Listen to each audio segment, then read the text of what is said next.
Nos dicen por aquí. Vale, se oye y se ve bien, perfecto. Vale, pues nada, primer directo serio, primer directo con colaborador, con nada más y con nada menos que con Lucius Spiculus, Javi para los amigos. Para mí es un honor tenerlo aquí y empezar los directos en Twitch en un tema tan especial en el que él es especialista como son los gladiadores. Y hoy nos va a hablar sobre los gladiadores fuera de la arena, es decir, qué vida tenían fuera de la arena, más allá del combate. Así que nada, bienvenido Javi. Muchas gracias, muchas gracias. Y además con semejante presentación, que yo soy al final un don nadie en esto. Bien, vamos si quieres directamente al tema porque vamos a recordar un poquito cómo va a ser el formato del stream. Serán 40 minutos sobre el tema piñón y luego 10 minutos para contestar a preguntas. Eso sí, yo estaré moderando el chat. Vosotros, si tenéis alguna duda, alguna pregunta, la escribís. Y claro, si es concretamente el tema, yo se la digo a Javi. Y si es así un tema bastante general o que no es del tema que hablamos en ese momento, lo dejamos para los últimos 10 minutos. Así Perfecto. Que con esto claro, Javi. Perfecto. Yo también tengo un ojo en el chat, que lo tengo ahí en una esquinita puesto. Perfecto. Tapé todo lo de Twitch con la ventana de Zoom para que no tenga retardo con la imagen y demás, pero me dejé el chat ahí en un margen. Entonces, nada. No sé si quieres que lo haga ya rollo en plan, venga, voy a piñón con el tema o quieres tú hacer alguna pregunta en concreto. Vale, pues a ver, yo te voy a comentar las ideas que yo he tenido. A partir de ahí, si quieres, vamos desarrollando o hacemos una especie de lluvia de ideas rápida. Me adapto, tío. Donde tú me digas, por ejemplo, estuve viendo tus directos que son muy interesantes, los podéis ver en YouTube, en Lucius Spiculus Divulgación en YouTube. Y uno de los directos iba sobre la participación de los gladiadores en el ejército, algo de lo que se habla realmente poco. Entonces, si quieres, empezamos por aquí, que es una de las cosas más llamativas. Vale, perfecto. Mira, la relación que tienen los gladiadores con el ejército, aunque aparentemente puedan parecer mundos distintos, ¿no? A pesar de que, bueno, son armas y todo demás, pero uno es un espectáculo, son duelos, el otro son batallas o de conquista o de defensa que implican a muchas personas con una formación, ¿no? Y demás. Aunque no lo parezca, tienen bastante en común, ¿no?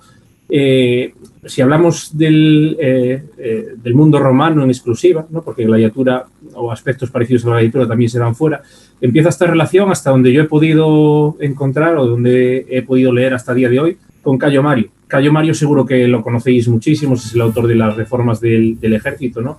Que convirtieron la legión manipular, empezaron a organizar de otra manera las tropas, ¿no? Y sobre todo, que es lo que más potente fue en aquella época, se permitía la entrada en el ejército a gente sin posesiones, ¿no? Porque hasta en ese momento la persona que entraba al ejército solía llevarse su propio equipo, entonces tenía que tener una cierta economía, ¿no? Un cierto poderío para poder permitirse eso.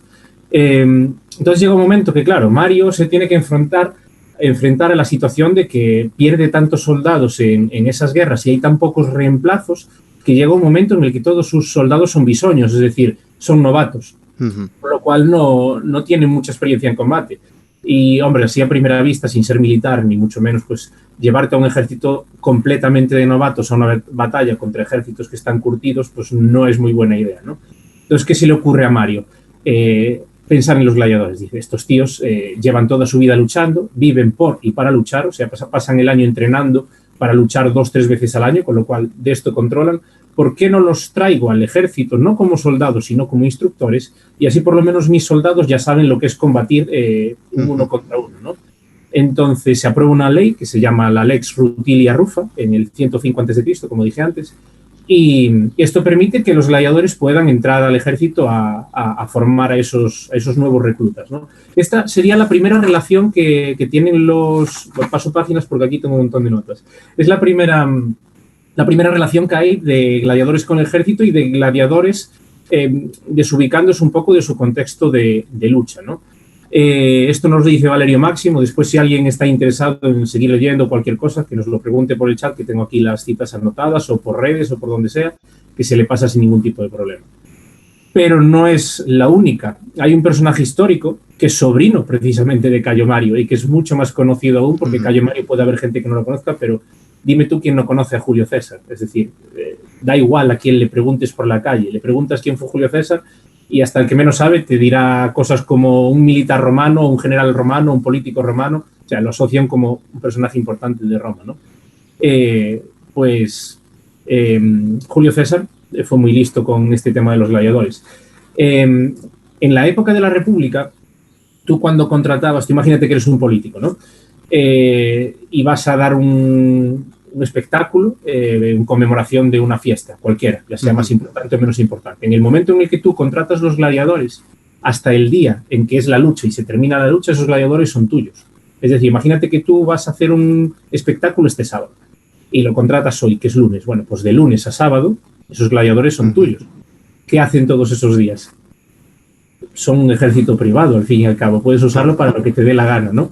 De hecho, esto al final de la República crea muchos conflictos de los que voy a hablar, pero empiezo por Julio César, que es el más famoso. Entonces, claro, la gente dice, hostia, este tío puede meter personas entrenadas para combatir en Roma sin ningún tipo de restricción y, hombre, aquí en Roma, soldados como tales no hay, las cortes urbanas, estaba prohibida la entrada de las legiones, ¿no? Estaban las cortes urbanas en la República, luego más tarde estarían los pretorianos, pero en esa época. Entonces, claro, Julio César hace un uso político muy interesante de esos gladiadores. De hecho, cuando estalla la guerra civil y él está ya luchando en Hispania o en África contra sus enemigos, en Capua, que está al ladito de Roma, el que no conozca de geografía italiana, o sea, está a tiro de piedra. Tenía 1000 gladiadores el tío contratados, o sea, tenía un ludus personal donde tenía a 1000 gladiadores. Entonces, ¿qué pasa? Que Pompeyo dice, tío, tengo 1000 gladiadores, tengo una tropa de Julio César a nada de Roma, a las puertas de Roma. Entonces, aquí lo que hacen es una jugada muy inteligente, que es que primero se plantean el sobornar a esos gladiadores para que se pongan de su bando, pero luego empiezan a pensar que, claro, que igual no es una jugada muy digna, ¿no? Porque los gladiadores eran infames, eran como lo peor de lo peor, lo último de la sociedad, ¿no? Tenían una marca ahí, que si es otro día hablaremos de ella, y si no podéis buscar en el blog, que básicamente se consideraban no personas, ¿no? No entraban dentro de lo que es un ciudadano romano. Es decir, un plebeyo pobre que se moría por las calles, socialmente, era más que un gladiador que estaba colmado de riquezas. Pues el tema es que dijeron, claro, igual ganamos 1000 tropas, ¿no? Pero políticamente nos sale la jugada cara, porque igual la opinión pública, que ya es bastante partidaria de César, claro, se acaba por decantar y nos sale jugado. Incluso nuestros propios soldados se ven ofendidos por el hecho de que queramos contar con estas tropas, que no nos fiemos de ellos, ¿no? Entonces lo que hace es dedicarlos a vigilar esclavos en la campaña. Los coge como vigilantes, ni más ni menos, pero los reparte por toda la bota, ¿no? Por toda la región de la campaña, con lo cual, aunque Julio César quisiera echar mano de ellos, no sería tan fácil y estarían en grupos pequeñitos. Pero para que se vea la importancia de otras funciones de los gladiadores, ¿no? En este caso, que vamos a hablar un ratito de ámbito militar, porque es donde más se usaron. También hay un libro que se llama De Velo Africo, que, bueno, hay hoy en día polémica, no se sabe muy bien a quién atribuírselo. Se supone que Julio César fue el que lo escribió, porque maneja un poco la misma estructura que De Velo Civili y De Velo Gallico, que son dos libros, sí, atribuidos a César, narrando en primera persona el progreso de la Guerra de las Gallias y de la Guerra Civil, ¿no? Incluso se nos menciona en este De Velo Africo que se usaban gladiadores como guarniciones de ciudades una vez conquistadas. En concreto nos habla de una que se llama Tisdra, que está en el actual El Diyem, que igual lo conoce la gente, hay un anfiteatro muy bien conservado así, que está al ladito de Cartago, ¿vale? A un tiro de piedra también. Pues como Capua de Roma, estaba Tisdra de Cartago. Pues nos deja reflejado que allí había una guarnición propia de gladiadores. O sea que toda la guarnición eran gladiadores. Entonces, igual no como tropas de asalto, claro, no como tropas de primera línea, pero sí como tropas que puedan disuadir de que esta ciudad es fácil de conquistar, ¿no? Una ciudad que queda en retaguardia.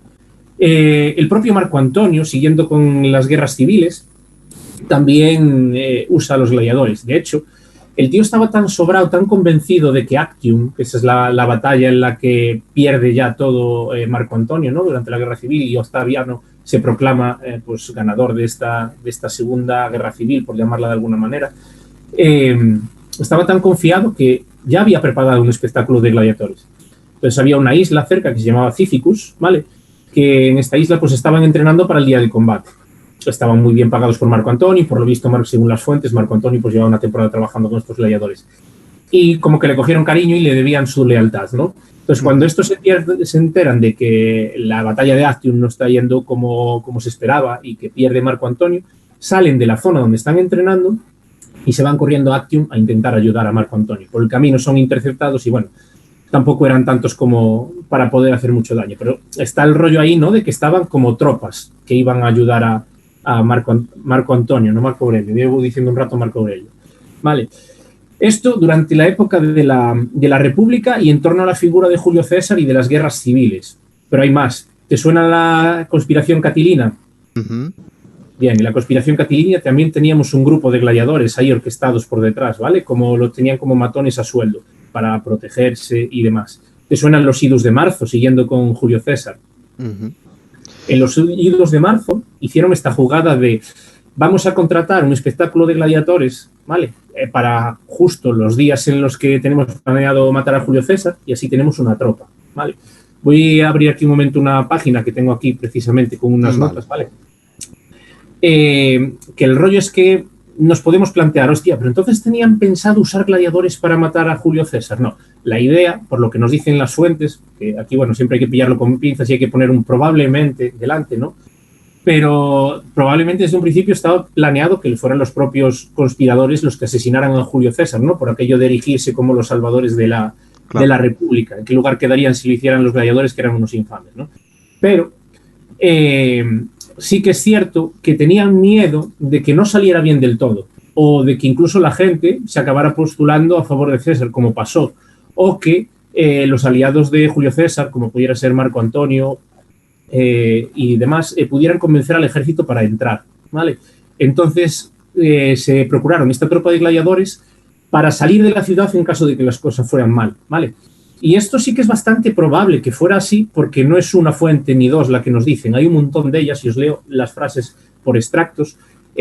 Nos dicen, por ejemplo, contaban con la ayuda de Esto Casio, contaban con la ayuda de los gladiadores que habían reunido en gran número en el Teatro de Pompeyo con el pretexto de que debían combatir por si salían mal las cosas. Hay otra que dice, en realidad, los gladiadores habían sido situados estratégicamente para dar cobertura al asesinato si los defensores de César hubiesen ofrecido resistencia. Otra más. Por si alguno se hubiera atrevido a oponer resistencia, contaban con la ayuda de unos gladiadores en la zona. Otra. Los conjurados escaparon atravesando el foro y se dirigieron al Capitolio con unos puñales desenvainados. Les seguía una caterva de gladiadores y esclavos adiestrada para el momento. Otra más. De acuerdo con el grupo de conjurados, escoltados por un tropel de gladiadores de Bruto, ocuparon el Capitolio. Y la última que tengo, en este estado de ánimo subieron al Capitolio en compañía de gladiadores. O sea, me refiero, hay un montón de citas aquí de muchos autores distintos. Tenemos a Dion Casio, Nicolás de Damasco, Velleio Paterculo, Apiano, o sea, un montón de ellos. Entonces, Javi, perdona que te interrumpa. Con lo que me estás comentando, yo entiendo que los gladiadores sirven como escolta, pero entonces no servirían solamente como escolta de su propietario, sino que tú puedes comprar, ¿no? Negociar que sean escolta tuya durante X tiempo, mientras tengas dinero para pagarlo. Ahí estaba la trampa, no se contrataban como escolta propiamente. Tú los contratabas para un espectáculo y en el tiempo que pasaba, desde el día que los contratabas hasta que era el espectáculo, tú podías hacer uso de ellos. Pero estaban contratados para un espectáculo, ahí estaba la trampa, ¿sabes? Legalmente entonces estaba prohibido contratarlos como escoltas. No tenemos ningún registro de que esté prohibido como tal contratarlos como escolta durante la República. Claro. ¿Vale? Durante la República. Pero es que aquí hubo mucha chicha. Hubo dos políticos también que eran... Dios, lo tengo anotado por aquí. Aquí está, Clodio sí. y Anio Milón. ¿Vale? Que se liaron a montar revueltas en la ciudad, entre ellos, hasta que uno de los dos murió. Y era pagando gladiadores. Los contrataban para un espectáculo y les decían, estos días, montármela aquí. ¿Sabes? Claro. ¿Qué pasa? Que esto se hizo tan frecuente, pero tan frecuente de contratar un espectáculo de gladiadores para hacer uso político, que el rollo es que el Senado metió mano. Y entonces acotó la cantidad de parejas de gladiadores que podían entrar en Roma los días previos al espectáculo. Al final de la República solo estaban permitidos 300 parejas, ¿vale? En época de Augusto se bajó a 100 y en época de Tiberio a 70. Pero esto se siguió produciendo. Tenemos un ejemplo, de hecho, en el año, lo tengo aquí anotado, creo que era en el 366, ¿vale?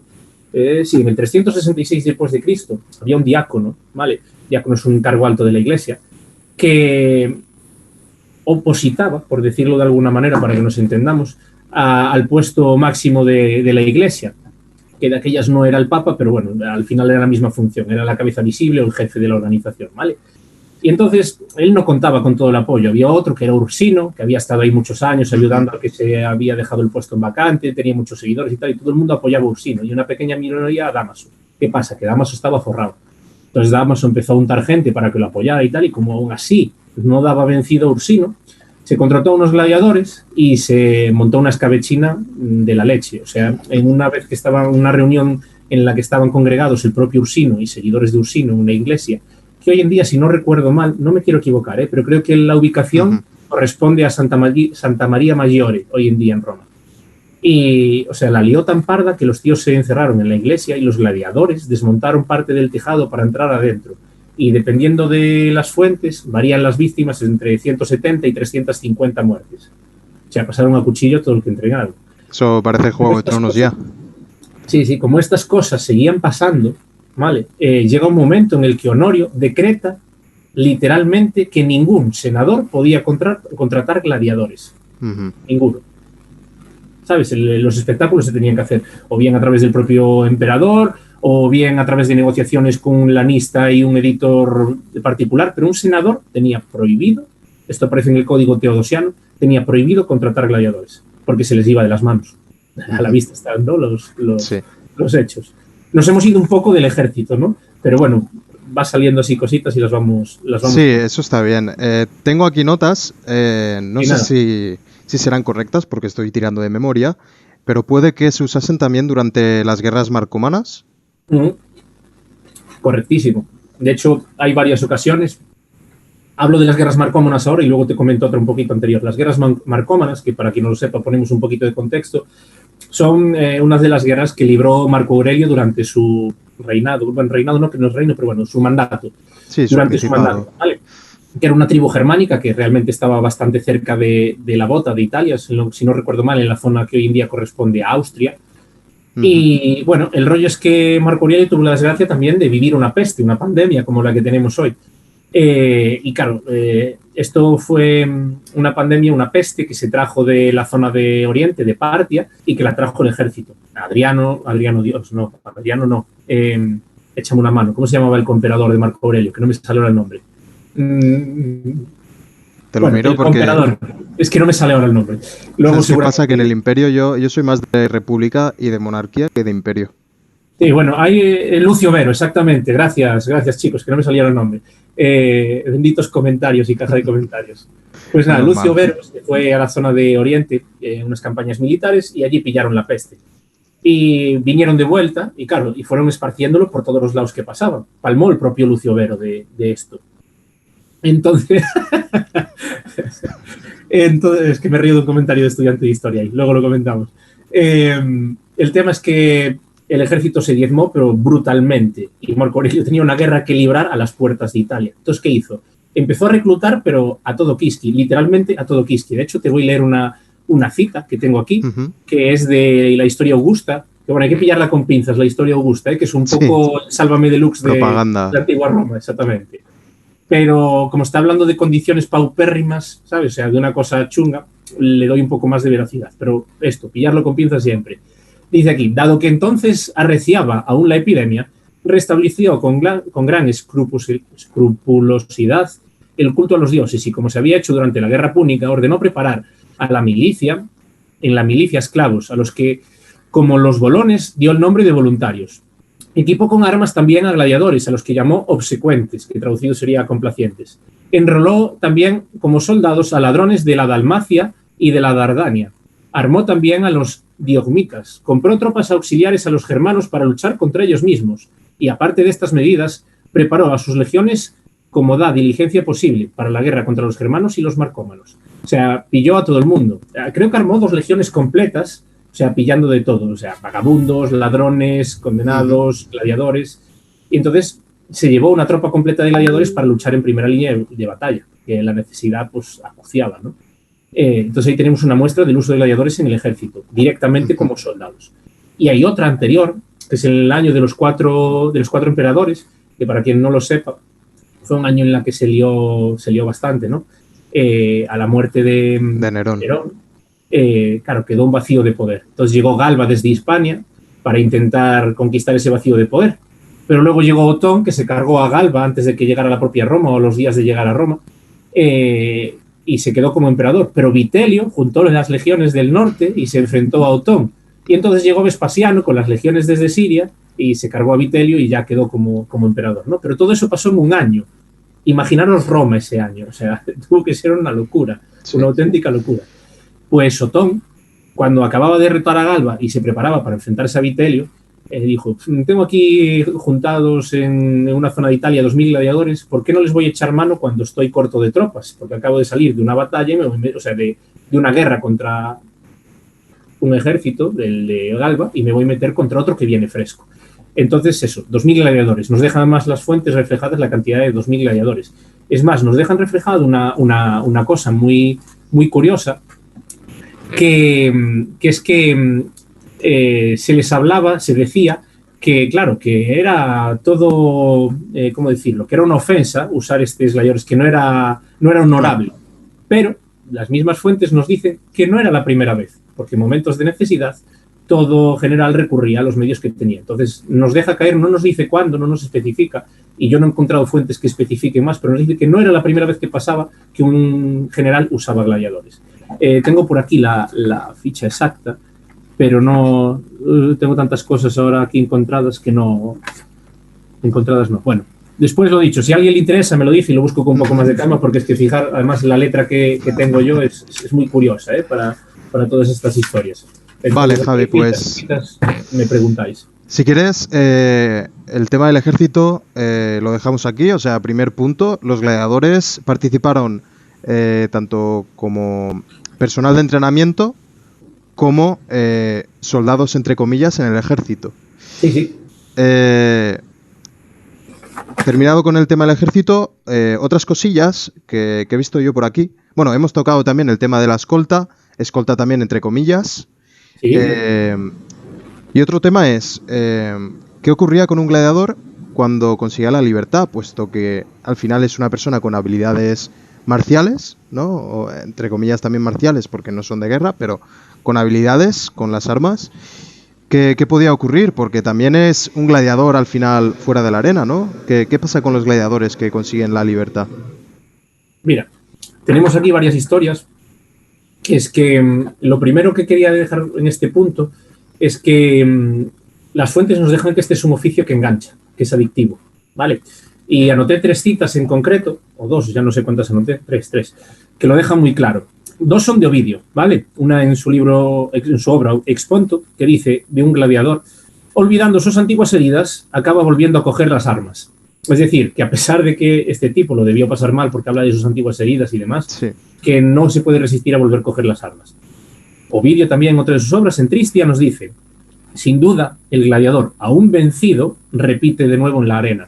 Es decir, que a pesar de eso, de perder o de arriesgarse, ver la muerte de cerca y estar en el hilo de depender si el público le perdona la vida o no, quiere seguir luchando, ¿no? Y hay otra que para mí es la más clara, que es de Horacio en sus epístolas. Una de ellas tiene un fragmento que dice, de un gladiador, con sus armas colgadas en el templo de Hércules, que esto significaba que no las iba a volver a coger, es decir, si tú las dejas en el templo de Hércules, olvídate de coger esas armas otra vez, ¿vale? Vive oculto en el campo, para así no suplicar tan a menudo a la gente en la arena. Es decir, que fue un tío que colgó sus armas en un sitio donde sabe que no va a poder recuperarlas, en tal caso tendría que hacerse con otras nuevas, y se va a vivir oculto al campo, es decir, donde nadie le pueda tentar, donde no tenga la tentación de tener que ir a una lucha o donde nadie le pueda ir a pedir que luche, ¿no? Que pasaba con los Rudiari. Para no tener que suplicar a la gente en la arena, es decir, para no verse otra vez vencido y al borde de la muerte según la decisión del público. Para mí esta es la cita que más claro deja que hay enganche, ¿no? El tío que se va a tomar por saco de donde vive para estar oculto ahí y se olvida de las armas para ver si su cabeza se olvida de él. Bueno, de hecho, también he visto en tus directos que hablas de gladiadores que rechazan las rudis, ¿no? Prefieren seguir ¿Peleando o qué? Es un poco un bulo. Sí, sí, en el directo ahí estábamos desmontando bulos en ese directo, hablábamos de flama. Si eso lo comentamos después un poquito al final. Vale. Pero eso, comentando que es un oficio que engancha, ¿no? También es un oficio que magulla, que causa lesiones y que pues, tiene un fin al final, me refiero. No pueden estar toda su vida luchando. La condición física, pues es la que es, ¿no? De hecho, si vamos a los epitafios, a las lápidas que encontramos, que nos han llegado a día de hoy, que eso es importante, porque no tenemos de todos los gladiadores que murieron y mucho menos de todos los que pasaron por la arena. Pero teniendo en cuenta estos datos que sí hemos encontrado y sí podemos valorar, casi todos los gladiadores o abandonan o mueren en torno a los 25 o 26 años de media, aunque hay gladiadores, por ejemplo, Probus, que llegó a los 48 años en la arena. Eso es muchísimo, ¿eh? Claro, pero siempre hay portentos, ¿no? Igual que Yalmiña, no sé si te acuerdas de él, o Donato en el Depor, yo lo digo porque son equipos de aquí, ¿no? De Galicia. Jugaron hasta muy veteranos en un equipo de primera división, pero no es lo normal. No. Claro, entonces siempre puede haber, yo qué sé, pues por cariño, porque siguen siendo unos fuera de series, aunque pierdan velocidad o lo que sea, pues permanecen ahí, pero no es lo normal. Entonces, claro, yo me imagino, y esto es suposición mía, quiero dejar muy claro, es suposición, esto no va de fuentes, no va de historiadores, va de suposición mía. Yo me imagino que a pesar de ser adictivo, llegaría un momento en el que se plantearían decir, es que sí, a mí me mola mucho esto, pero es que claro, yo estoy viendo mis condiciones físicas mermadas, estoy viendo cómo llegan los jóvenes y ya me está costando salir de un combate bien, ¿no? Entonces me imagino que llegaría un momento en el que se plantearían, vale, no voy a seguir luchando, pero no voy a salir de este negocio. Entonces ahí tenemos 3 salidas posibles. Summa Rudis, que era árbitro, ¿vale?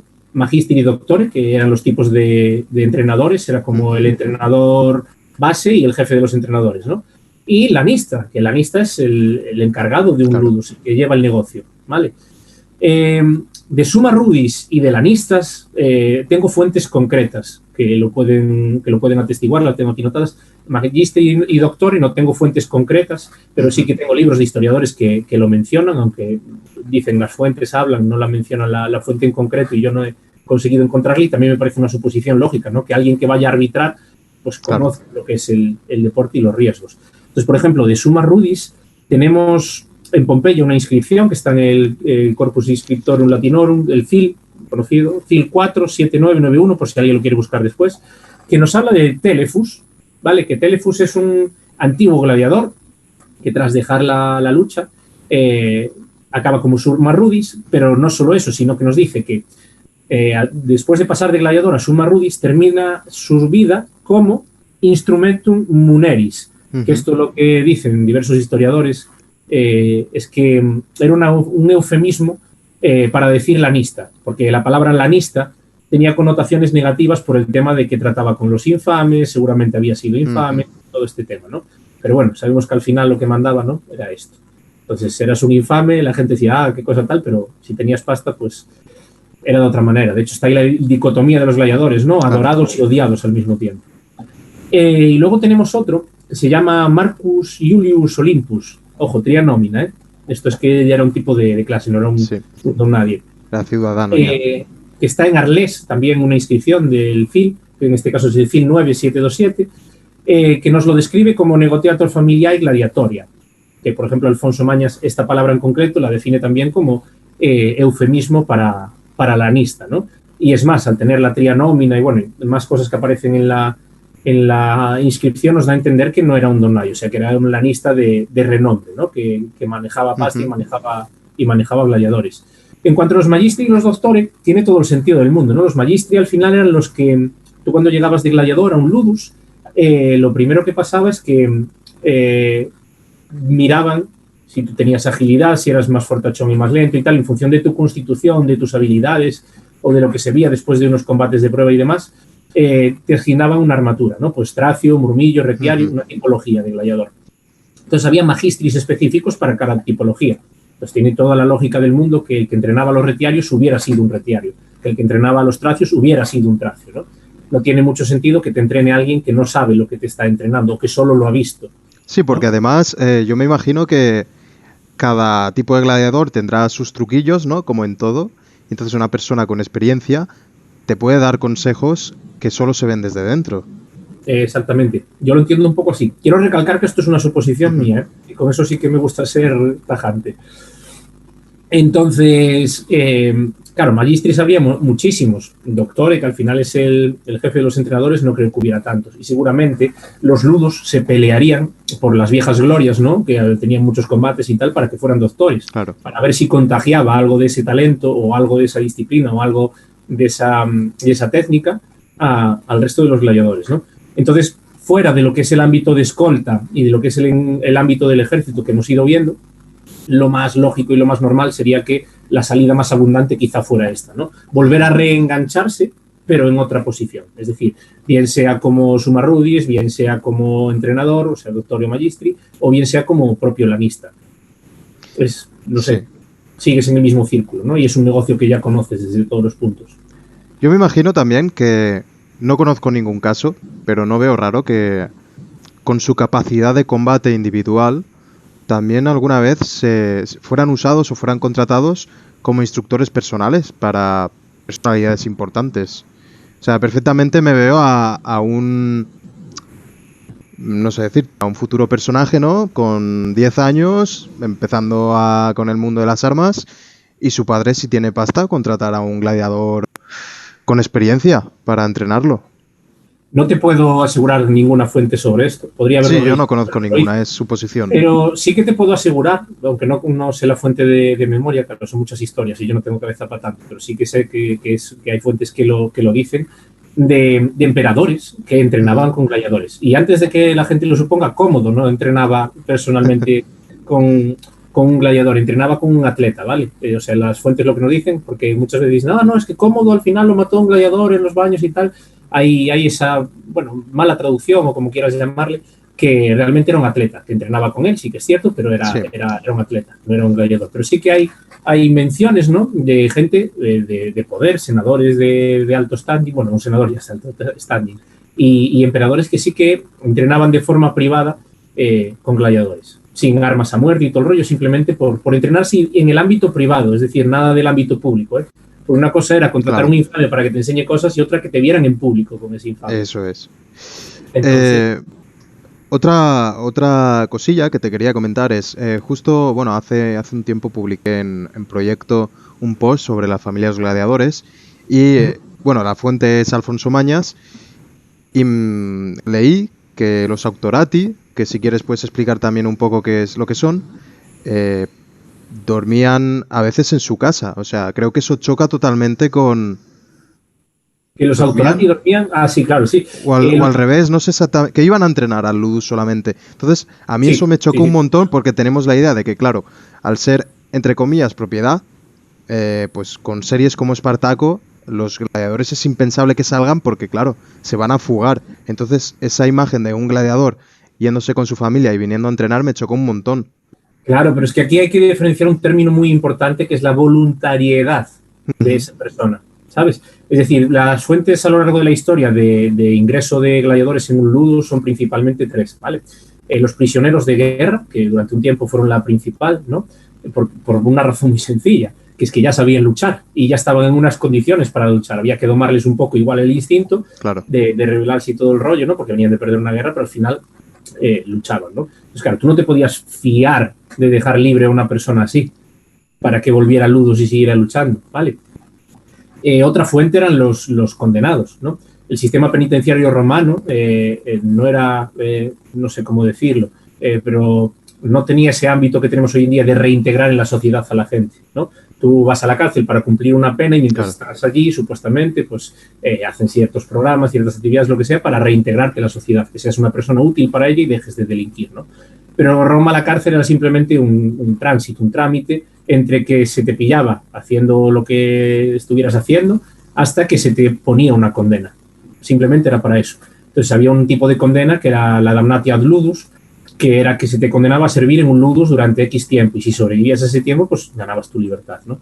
Y la otra fuente de ingreso eran los autoratio voluntarios. Había gente que por diversos motivos, entre los principales la pasta y la fama, es decir, tenemos que pensar en ellos como deportistas de primer nivel de hoy en día. O sea, tenían mucha fama y mucha pasta, a pesar de que luego perdían muchos derechos a nivel civil, ¿no? Y a nivel penal. Por ejemplo, no podían ser testigos en un juicio, ¿vale?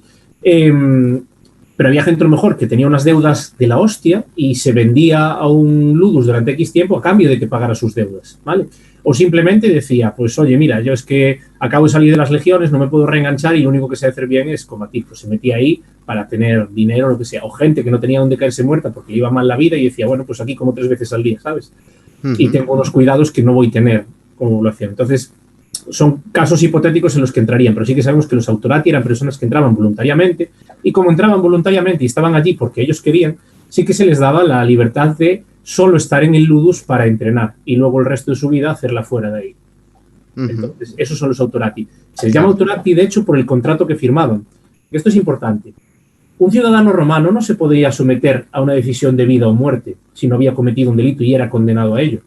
Entonces, era muy importante firmar el autoramentum, que era un contrato por el que renunciaban a sus derechos como ciudadano. Y entonces sí ya se podían someter al hierro, a la espada, a ser atado y matado, que es lo que decía el juramento, ¿no?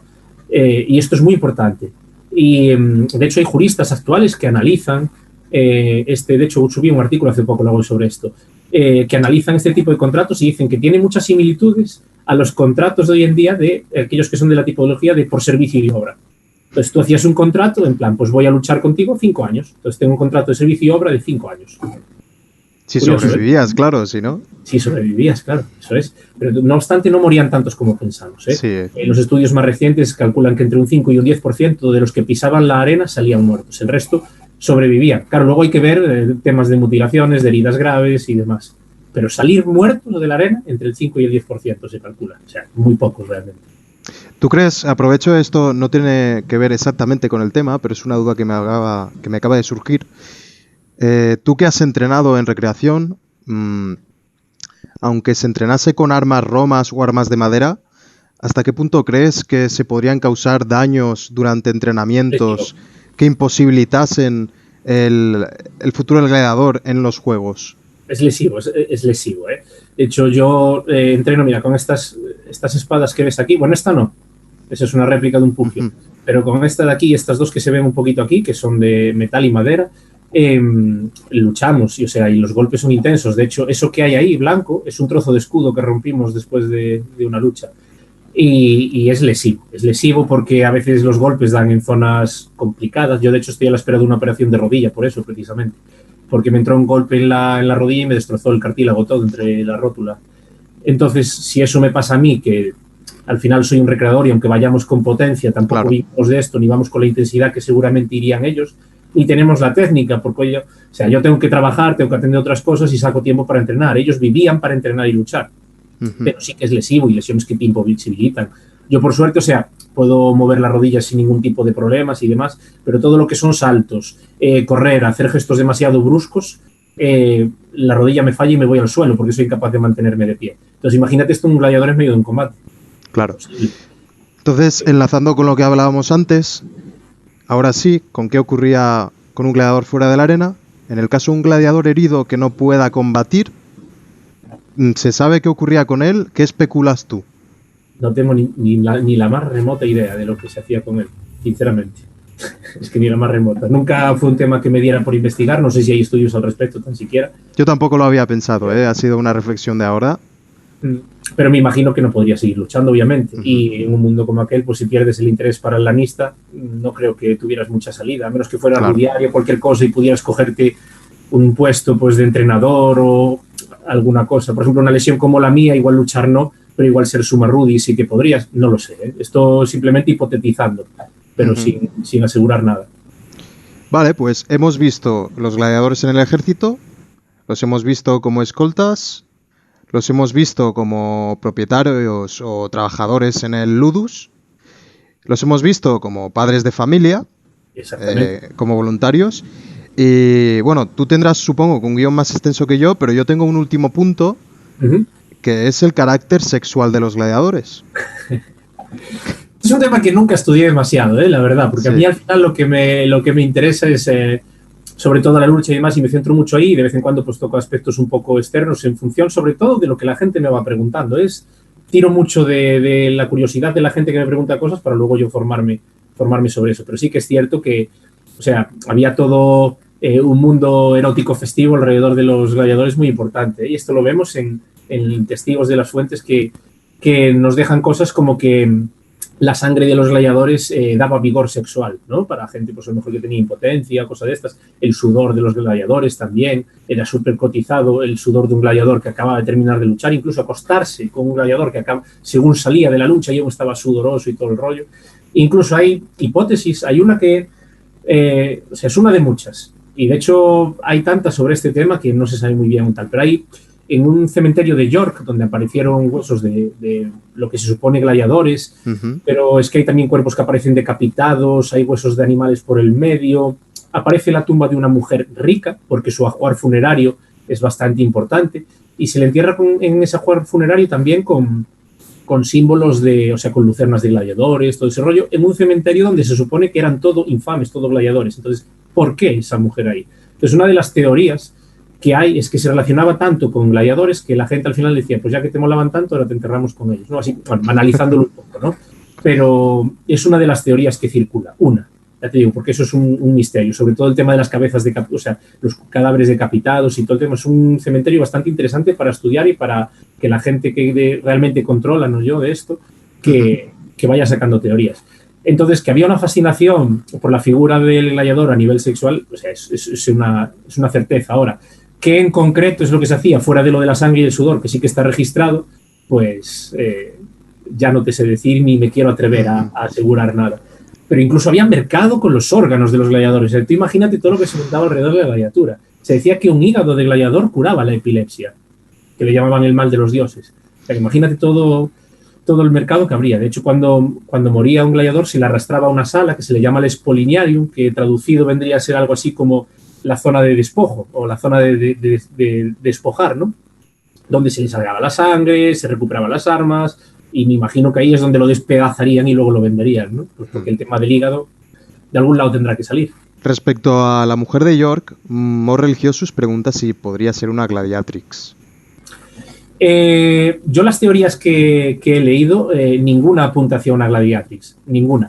Porque no sé cómo se llamaba, hay un doctor en no sé decirlo ahora, bueno, en estudiar los huesos a lo largo de la historia, no sé ahora cómo se llama la especialidad esa, austríaco creo que es, que tiene un estudio sobre eso en Academia Edu, de hecho fue de donde lo saqué, que decía, o sea, que la densidad de los huesos y todo el rollo variaba mucho, entonces que no la contemplaba como una luchadora per se, que la contemplaba como alguien muy relacionada o muy cercana a la gladiatura, pero no una gladiadora. Hay hipótesis también que apuntan a lo mejor a que fuera una ludia, o sea, la mujer de un gladiador que la acabaran enterrando con él. Pero es que ya te digo, o sea, ese cementerio es un caos de hipótesis que claro. Tremendo. Porque se juntan tantas cosas tan raras de ver juntas. ¿Qué es eso? Cadáveres de animales, cadáveres de lo que supuestamente se han identificado como gladiadores, el cadáver de esta mujer con su hogar funerario, cadáveres o sea, decapitados, pero decapitados en rollo ejecución, que se ve un corte limpio y demás. Entonces hay tantas cosas ahí mezcladas que lo que se puede tirar de ahí.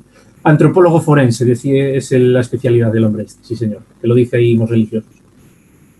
Vale, pues yo los puntos que tenía apuntados los tengo ya. ¿Tú tienes algo así más que comentar, algún otro ámbito? A ver, es que yo lo que fui anotando son fuentes, literalmente, sí. Porque como he de decir que yo, toda entrevista que he estado, incluso en mis propios directos, lo único que hago es anotar fuentes y luego como vaya surgiendo la cosa, ¿no? Tengo un tema, anoto fuentes sobre el tema y tiro. Pero más o menos hemos hablado un poquito de todo. Podría comentarte aquí, por ejemplo, que en el tema de los guardaespaldas, Nerón los usaba, nos lo deja reflejado Tácito. César, en el 62 a.C., ya tenía una buena cantidad de gladiadores y los usaba como escolta. Nos lo dejan fuentes registradas también. También hay un soldado que protesta contra un gobernador que se llamaba Iulius Blaesus, que decía que era como deshonroso usar escoltas de gladiadores. O sea, tenemos muchísimas citas en cuestión de eso, pero fuera de la arena, los oficios al final eran los que hemos hablado, ¿no? El tema del ejército, tanto como entrenadores como soldados, escoltas personales, mini ejércitos privados y después dentro del propio ludus, ¿no? Luego fuera de la arena pues tenían otras facetas que ya no eran profesión en sí, ¿no? Lo que hablábamos, pues tenían su familia, tenían su... Porque mucha gente piensa que eran hombres solitarios que no se relacionaban con nadie, ¿no? Podían formar familia. De hecho, bueno, una data muy curiosa que te la pasé el otro día después de ver tu post. No recuerdo ahora dónde era, en la que aparece y es una representación muy extraña, porque normalmente en las lápidas aparecen los gladiadores representados con sus triunfos, ¿no? Las palmas y las coronas de victoria, sus armas, el casco, todo el tema. Y en esta aparece tumbado en un diván el padre de familia rodeado por su mujer, su hijo y su perro, en una escena familiar. Y la dedicatoria es para el gladiador, no me acuerdo del nombre, pero es curioso, ¿no? Y ahí está la evidencia de que sí podían formar familia. Vale, pues más o menos llevamos 40 minutos, quitando los 10 del principio de presentación y la introducción. Si quieres, vamos a pasar con preguntas, que hay bastantes. Para mí es la parte favorita de todas estas historias. Y vamos a ir viendo. Una de las primeras preguntas es de alegación de historia y pregunta si los gladiadores que no fueran esclavos, me imagino que Autorati, también estaban mal considerados. Perdón, ¿los gladiadores qué?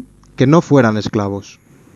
Sí, o sea, la marca de la infamia en la sociedad romana es para todo aquel que exponga su cuerpo a servicio de los demás, de una manera u otra. O sea, esto incluía, obviamente, las prostitutas y prostitutos, porque no hay mayor sublimación del cuerpo que eso, ¿no? Los gladiadores, porque estaban luchando y exponiendo su cuerpo para divertimento de otro, y los actores de teatro, de las tres categorías más grandes que encajaban ahí. O sea, simplemente el usar tu cuerpo para el disfrute de otros, aunque fuera simplemente un actor de teatro, pero estás exponiendo tu cuerpo para el disfrute de otros. Eso ellos lo tenían como algo moralmente súper degradante. Entonces todos ellos eran infames. No era por ser gladiadores en sí. Sí. Javi, esto me genera una duda. ¿Había alguna forma de luchar virtus causa, que fuese algo virtuoso? Sí. Había ciertas excepciones que te libraban de la marca de la infamia a pesar de luchar como gladiador, ¿vale? Una de ellas es lo que tú dices tú, la virtus causa, ¿vale? La virtus causa es luchar por mostrar valentía, mostrar arrojo y sin cobrar. Esto es importante. Entonces ahí no estarías marcado por la infamia, ¿vale? Para saldar una deuda, ¿vale? Una deuda puntual, sobre todo, y encima si es para saldar una deuda de otra persona, de un tercero, más aún, o para salvar a un amigo de una condición, para ayudar a un amigo por venganza, ¿vale? Hay una historia muy bonita, de hecho, de un hombre que se llamaba Sisines. Bueno, Sisines y su amigo, que no recuerdo el nombre porque la historia es la historia de Sisines, entonces nadie recuerda el nombre de su amigo, aunque aparece. El rollo es que salieron de una zona, si no recuerdo mal, de Grecia, ¿vale? Con unos ahorros y tal, porque los tíos eran pues como el sueño americano, pero el sueño italiano, ¿no? Se fueron de Grecia con la idea de llegar a la bota y, bueno, montar allí su empresa o lo que fuera. No especifica la historia qué es lo que querían hacer, pero como que iban de aventureros emprendedores, ¿no? Total, que cuando llegan a destino, en la primera noche les roban la bolsa del dinero. Entonces, como era una vergüenza decir que no se tenía dinero, los tíos pues no denuncian nada. Dice, entre la vergüenza de esto y que nadie nos va a solucionar nada porque estamos en un barrio, somos, ¿sabes?, donde se conoce todo el mundo, encima nosotros somos extranjeros, pues nos callamos la boca, que no vamos a ganar nada. Y entonces el tema es que nada, les quedaba una monedita que tenían por ahí, sobreviven pues comiendo tal, no sé qué, hasta que llega un espectáculo de gladiadores a la ciudad. Lo van a ver para pasar el tiempo. Y entonces, en ese momento, sale el organizador, el editor, el lanista, el sumarrudis, no sé, alguien de los que estaban allí en el espectáculo, y ofrece un premio a aquel del público que baje a luchar y venza a su gladiador. Entonces Sisines dice, esta es la nuestra. Entonces se despide de su amigo, le dice en plan, bueno, si me pasa algo, despide de mi familia, tal, no sé qué, no sé cuánto. Y el tema es que lucha y gana, pero queda herido, ¿vale? Entonces gana el dinero, salva a su amigo y a sí mismo de la situación de pobreza. Su amigo le cuida las heridas hasta que pueden regresar a su patria y luego cuentan que años después se vuelven a encontrar, se cuentan la vida y bueno, que los dos les va de maravilla, ¿no? Entonces, en esa situación, como es para salir de un apuro y sobre todo para ayudar a otra persona, que en esa situación no estarías marcado por la infamia. Pero son situaciones muy, muy, muy concretas. Ajá. Otra pregunta de J. Sánchez es, ¿se sabe o se tiene referencia en las fuentes de alguna preferencia por algún tipo de gladiador reclutado para el ejército? No, porque cuando las fuentes nos hablan de gladiadores en el ejército, nos hablan de gladiadores, no nos hablan de ningún tipo en específico. Entonces, me imagino que los reclutarían como fuerza de lucha e incluso que los equiparían con armas propias de la legión. Es que no tengo ni idea. Y las fuentes solo hablan de gladiadores en general, como término. Yo supongo que los que sí se usaban como entrenadores serían un tipo de gladiador concreto que usa un escudo similar al del legionario. No sé, lo veo así un poco más... Podría ser, pero porque un retiario enseñando a legionarios... No lo sé. Igual puede enseñarles a cómo desarmar un escudo. Puede ser, mira, eso ¿Sabes? sí. No lo sé. Pero es que las fuentes, eso, todo lo que está relativo al ejército, lo único que nos hablan es gladiadores. La palabra gladiador. Entonces, claro, de ahí no puedes distinguir nada. Puedes hacer Sí, suposiciones, pero ahora lo que la pregunta es referencia en las fuentes, no, ninguna. no se Que sabe. yo conozca, ojo. Estudiante de historia, referencia también al tema del ejército, pregunta si esos gladiadores que se empleaban, cómo se organizaban en la cadena de mandos. Ni idea. Pero me imagino que no, al ser infames no creo que les dieran ningún mando. Me imagino que les pondría alguien al mando de ellos. Ujú. Imagino. Pero las fuentes tampoco lo especifican. ¿eh? Lo que pasa es que no les dan ninguna relevancia. Hablan de ellos como en plan, esa tropa que luchó ahí, ¿sabes? Son Entonces, infames. nadie habla de una cadena de mando como esa tropa. No sé, Mm. ¿sabes? Cuando hay algún hecho destacado, cuando se habla de un oficial, normalmente se pone el nombre, aparece el nombre o aparece el rango, pero no, por ejemplo, cuando hablan por decir una escena mítica, ¿no? De Tito Pulón y Lucio Moreno, de Belo Galici, pues hablan de centuriones y luego los nombran por el nombre. Sí. Y esos son son los oficiales más bajos, ¿no? Pero los nombran por el nombre o por el rango. Pero cuando hablan de gladiadores, solo hablan de la tropa de gladiadores, no dicen nada más. Ujú. Bueno, Mor Religiosus también preguntaba si podría un gladiador cambiarse de profesión. Por ejemplo, que fuera primero gladiador y después un corredor en el circo. Yo me imagino que, a ver, hemos estado hablando de eso, de que una vez consigan la libertad se dedicaban a otros asuntos. Pero si enfocamos esta pregunta a si se pueden cambiar de profesión mientras son gladiadores, creo que Mientras la son respuesta será gladiadores, diferente. a ver, voy a intentar enfocar. El tema es que tú como gladiador, bueno, si eres esclavo y condenado, ya nada, ya te obligan a servir por un Claro. tiempo, a menos que alguien te otorgue la rudis, ¿no? Pero si eres un autorati, firmas un contrato, y ese contrato es de obra y servicio, entonces mientras no termines ese contrato, te dedicas a eso y punto. Si se pueden cambiar de oficio, hombre, si pueden llegar a lanistas, yo me imagino que una vez terminado su contrato o ganada la libertad, me imagino que sí que podrán cambiar de profesión.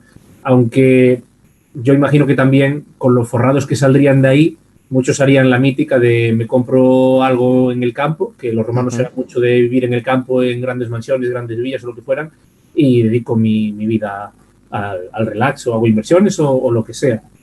Pero no lo sé, no lo sé. Pero es que es eso, o sea, si llegan a lanistas, que es, o sea, adquirir un propio negocio, no veo por qué no pueden intentarlo en otro negocio, siempre y cuando Claro. sea un negocio que puedas entrar en él con la marca de la infamia. Porque la gente te va a seguir viendo como infame. Lo que pasa es que al final es eso.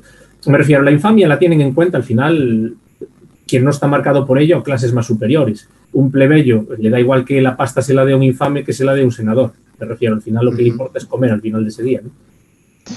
Vale, otras preguntas de Sánchez Alguacil es si se tiene una idea aproximada de la condición física de los gladiadores. Aquí, si puedes ser breve, mejor. Sí, a ver, no hay una forma física concreta, pero sí que es cierto que, jolines, Galeno, si no recuerdo mal, que era médico de ellos, los describía como eso, que estaban fuertotes, pero al mismo tiempo tenían una cierta capa de grasa, que se les daba una alimentación ya para propiciar eso, para que las heridas no fueran tan preocupantes, que cortaran grasa y no músculo, y que la recuperación fuera más sencilla.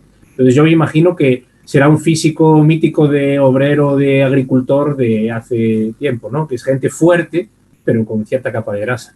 Ujú. Luego, respecto, cuando estábamos hablando de los gladiadores que eran heridos, estudiante de historia pregunta si se sabe algún un porcentaje para muertos como consecuencia de las heridas. No.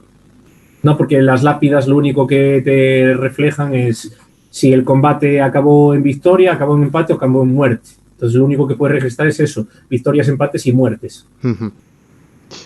Vale, y por último, última pregunta y ya terminaríamos, es de aleación de historia y nos pregunta si se celebraban duelos entre personas libres. Uf, pues no tengo ni idea, la verdad. No tengo ni la más remota idea. Ya se escapa un poquito del Sí. tema gladiatorio, A ver, sí que es cierto supongo. que hay mucha cultura en el Mediterráneo de duelos, ¿no? Y la gladiatura viene de duelos funerarios, duelos en rituales funerarios. Claro. Si eso te vale como contestación, pero no te sé definir nada más, realmente. Ujú. Vale, pues más o menos hemos cumplido con el tiempo, a lo mejor 5 minutitos de más. pero yo creo que ha estado muy bien, creo que a la gente le ha gustado porque más o menos de media hemos tenido los mismos espectadores siempre, entonces no se han ido, siguen ahí, así que creo que les ha gustado Y mucho aparte, lo que has explicado y cómo lo has explicado. me ha gustado ver por ahí también nombres de, o sea, hay mucha gente que no conozco y tal, que lo valoro igual y a mí, de hecho, me gusta mucho que me hagáis preguntas porque es como yo aprendo y sobre todo que veo que hay interés en esto, que es lo que me interesa. Pero veo también muchos nombres conocidos y me hace ilusión verlos y leer comentarios como estudiante de historia y decir, no tiene una estrella Galicia en la mano, ¿qué es esto? O cosas No, como ahora que acaba de comentar Pedro de Roma nos hizo un día, lo mejor es estar como el que escribe. un comentario que a mí me ha hecho mucha gracia es cuando hablábamos de los heridos, dice Sí. estudiante de historia, le cubriría el paro 2 años con un 100%. Sí, está bien. Bueno, eso, que me ha hecho mucha ilusión veros a todos y demás. También había otro chico por aquí, bueno, Mos Religiosos, Marco, que lo conozco también, Helenismo y Roma, bueno, Tiresus, que anda por ahí. Me ha hecho ilusión también ver por aquí, aunque no nos conocemos personalmente, a Aleación de Historia, que sigo también mucho su trabajo. Que, oye, darle la enhorabuena Espectacular. aquí por el progreso que tiene. Algún día hablaré contigo para piezas, seguramente. Pues nada, Javi, para mí ha sido un placer, la verdad, primer directo contigo. Me has calmado los nervios porque no lo sabéis, pero ha habido problemas técnicos al principio. Llevo desde las 6 de la tarde peleándome con el ordenador. He sido yo que me he puesto en contacto con tus amigos y le he dicho putearlo ahí para que vaya Sí, nervioso. sí, sí. Y la verdad ahora muy calmado, desde el primer minuto que te has puesto a hablar, más calmado, todo resuelto. Estoy muy contento y muy satisfecho con el directo de hoy y es prácticamente gracias a ti porque yo no he hecho nada. O sea, el Bueno, ponente has sido tú. Así que estoy muy agradecido, te doy las gracias nada, y aquí por la recordar por invitación. aquí, aunque ya te conozcan la mayoría, que tus redes son Lucius Speculus Divulgación. Si quieres explicarnos dónde te pueden encontrar aparte de Instagram, como en el blog y Sí, a ver, tal. tengo Instagram, tengo Facebook, Twitter, aunque no os paséis porque no lo uso. No es para mí Twitter. Y YouTube, ¿vale? También ando en YouTube, que normalmente lo que hago es subir las cosas que hago en Instagram, en Facebook, los entrenamientos que me da por grabar, eventos y demás. Y como no, la web. Bueno, lo principal la web, que es lucius-spiculus.com, porque ahí siempre hago, cuando me meto en una red nueva, la subo. Cuando hago algo nuevo, lo subo ahí. Ese es el punto de referencia para todo lo demás. Con lo cual, nada, si le dais por ahí, pues muchas gracias por seguir. Pues nada, muchas gracias a los que habéis estado ahí apoyando y muchas gracias a ti, Javi, por aceptar mi propuesta y por estrenar el Twitch de Proyecto Epiro. A ti de nuevo por la invitación. Yo ya sabes que esto, hablar de gladiadores, lo que quieras, como si son 3 horas. Pues nada, te anoto para futuras charlas. Cuando quieras. Ya te tengo aquí pendiente. Perfecto. Pues nada, chicos, muchas gracias por estar durante la hora que llevamos de directo y nos vemos el lunes que viene. A ti te veré, Javi, supongo que en el chat. Así que hasta el lunes que viene a las 8 de la tarde hablaremos con un miembro de Hispania Romana que nos enseñará, es también recreador igual que Javi, y nos enseñará el equipamiento de los legionarios romanos. Un saludo a todos y gracias por todo. Espera que va a hacer estudiante de historia spam, eso dice. Bueno, chicos, eso. Muchas gracias por todo. Un saludo. Chao. Chao.